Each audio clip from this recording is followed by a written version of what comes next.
Hi and welcome back to my channel. This week I'm going to show you how to make the scavenger hunt crafts that I promised from the last video. The first thing you need to do to make the clues for the scavenger hunt is to get some cream or off-white colored construction paper and decide how many clues you want to use. I decided to use a multiple of 4 because it's easier to do because you can just tear the paper in 4s. What I did was I tore it in half one way and then I tore it in half again the other way. To create the map, what I did was I tore off the edges. The reason I tore the paper instead of cutting it was because I liked the unfinished edges for the clues because it was supposed to be like a pirate's map and a pirate's clues. And I felt like if it was straight and perfect, it kind of took away from like the rustic and worn feel. For some reason, the paper I was using, tearing the short ends, proved to be very difficult, but the long ends were a lot easier.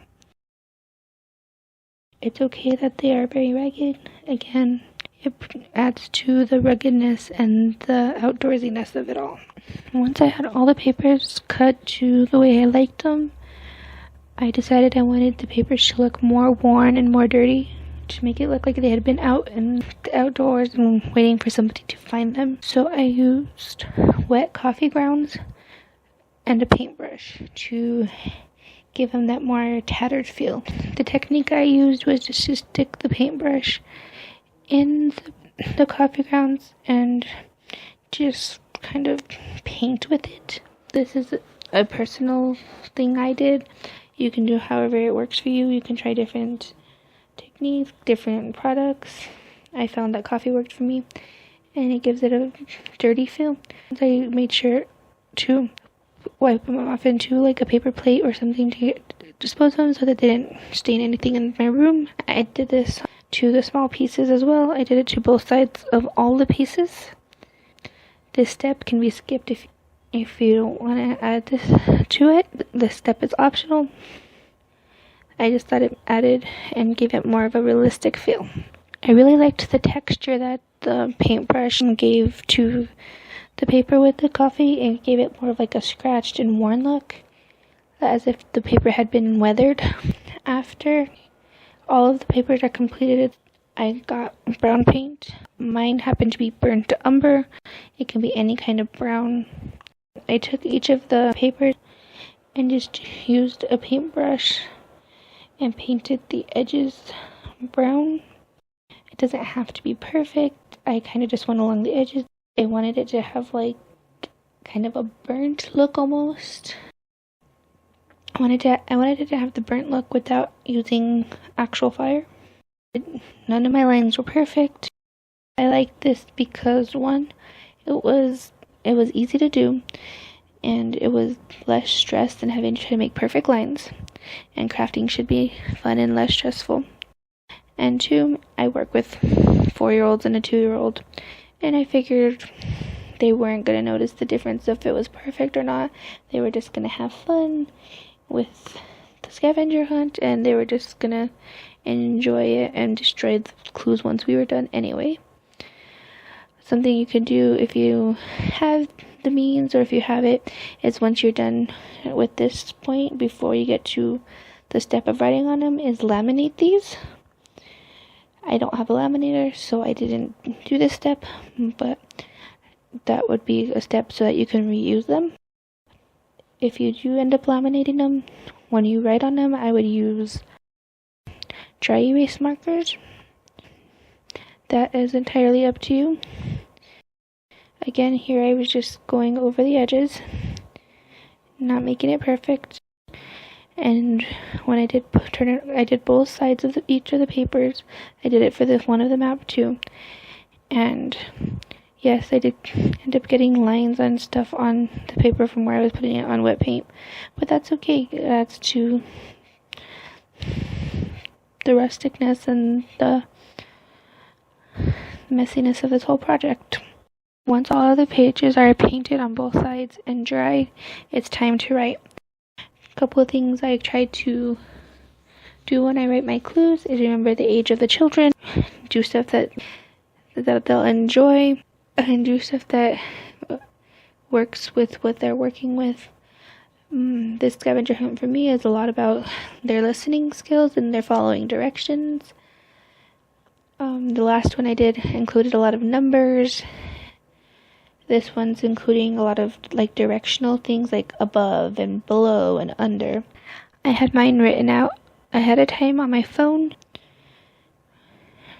Something I try to do on each clue after the first clue is to add an affirmation of good job, well done, look what you did, you found it.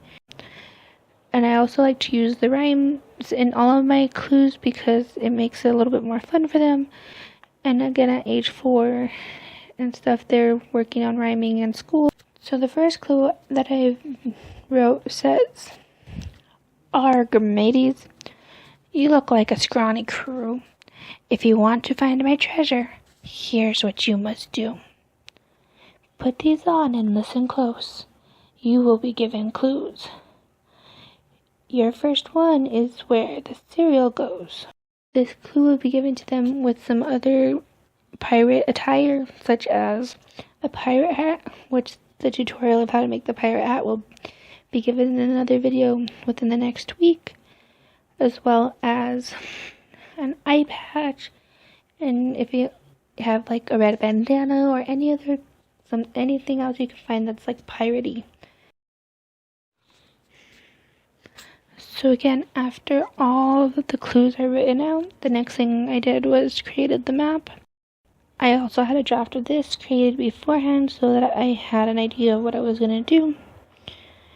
Because I am working with such young children, I used simple shapes and a simple concept of a map. Everything can be altered for what age group you work with, how many children you have. Everything can be altered to make this project personal to you.